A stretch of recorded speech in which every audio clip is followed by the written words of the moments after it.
Hello friends, welcome back to my channel. तो friends, case का नाम है मोहरी बीबी वर्सेस धर्मोदास घोष।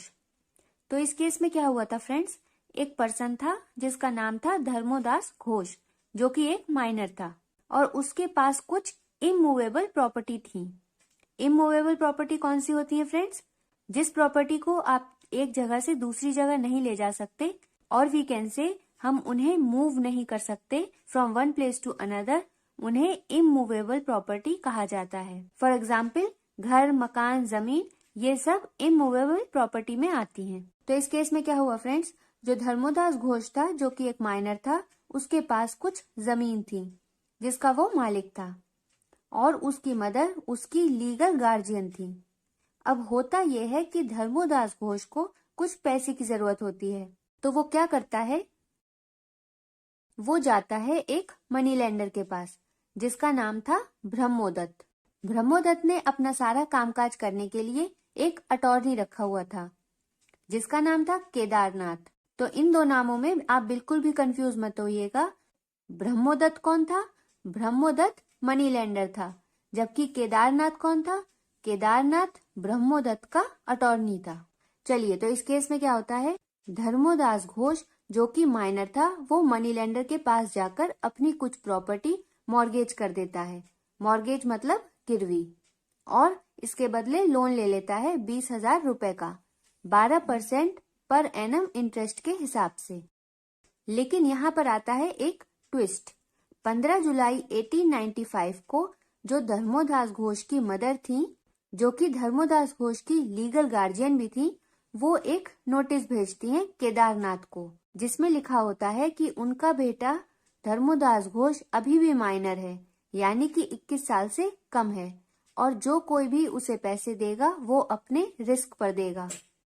इसके कुछ दिन बाद 10 सितंबर 1895 को धर्मोदास घोष अपनी मदर के साथ लोअर कोर्ट में जाते हैं और एक सूट फाइल कर देते हैं जिसमें वो कहते हैं कि क्योंकि धर्मोदास घोष एक माइनर था, तो जो एग्रीमेंट हुआ मॉर्गेज का वो बाइंडिंग नहीं है और कॉन्ट्रैक्ट वैलिड नहीं है, वो कॉन्ट्रैक्ट एक वॉइड कॉन्ट्रैक्ट है।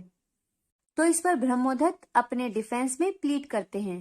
प्ली का मतलब मैंने फ्रेंड्स आपको अपने चैनल पर बताया था, तो आई होप आपको याद होगा। फिलहाल जिन्होंने वो वीडियो नहीं देखी है उन्हें मैं शॉर्ट में बता दूं कि प्ली का मतलब होता है दलील देना। तो फ्रेंड्स, ब्रह्मोदत्त डिफेंस में कुछ दलीलें पेश करते हैं।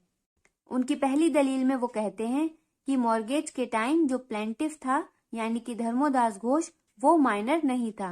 उनकी दूसरी दलील थी, उन्हें यानी कि ब्रह्मोदत्त को और उनके अटॉर्नी को कोई भी नोटिस नहीं मिला कि प्लेंटिफ माइनॉरिटी में है। उनकी तीसरी दलील थी कि अगर प्लेंटिफ माइनर भी था तो उसने फ्रॉड किया, एक माइनर होते हुए भी उसने अपने आप को मेजर बताया। तो इन सब दलील के आधार पर ब्रह्मोदत्त का कहना था कि वो कॉन्ट्रैक्ट वॉइड नहीं हुआ। लेकिन फ्रेंड्स, इन सब दलील को पेश करने के बाद भी ट्रायल कोर्ट धर्मोदास के हक में फैसला सुनाती है, मतलब कि वो ब्रह्मोदत्त के अगेंस्ट में फैसला सुनाती है और कॉन्ट्रैक्ट को वॉइड मान लेती है। जाहिर सी बात है, इस बात पर ब्रह्मोदत्त सेटिस्फाई नहीं थे, तो वो अपील करते हैं कलकत्ता हाई कोर्ट में। अब क्या होता है, कलकत्ता हाई कोर्ट भी ट्रायल कोर्ट के फैसले पर एग्री कर जाती है और ब्रह्मोदत्त का केस डिसमिस कर देती है। उसके बाद केस जाता है फ्रेंड्स प्रिवी काउंसिल में, लेकिन तब तक क्या होता है, ब्रह्मोदत्त की डेथ हो जाती है, तो इसलिए आगे की केस की प्रोसीडिंग्स उनकी वाइफ देखती हैं, जिनका नाम था मोहरी बीबी। इसीलिए इस केस का नाम भी मोहरी बीबी वर्सेस धर्मोदास घोष पड़ गया।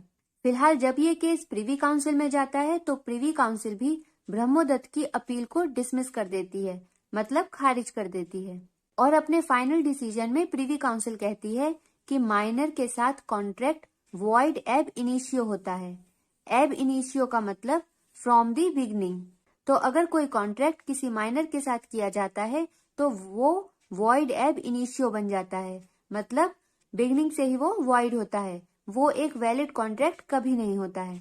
फाइनल डिसीजन का दूसरा पॉइंट था कि क्योंकि माइनर इनकॉम्पिटेंट होता है तो कॉन्ट्रैक्ट वॉइड हो जाता है, एक वैलिड कॉन्ट्रैक्ट नहीं होता है in the eyes of law, और we can say it has no value in the eyes of the law. Privy council के तीसरे डिसीजन में कहा जाता है कि धर्मोदास घोष को फोर्स नहीं किया जा सकता कि वो पैसे वापस करे, क्योंकि जब कॉन्ट्रैक्ट वैलिड ही नहीं है तो वो किसी भी प्रॉमिस में बाउंड नहीं है। तो फ्रेंड्स, आई होप आपको ये केस अच्छे से समझ आ गया होगा।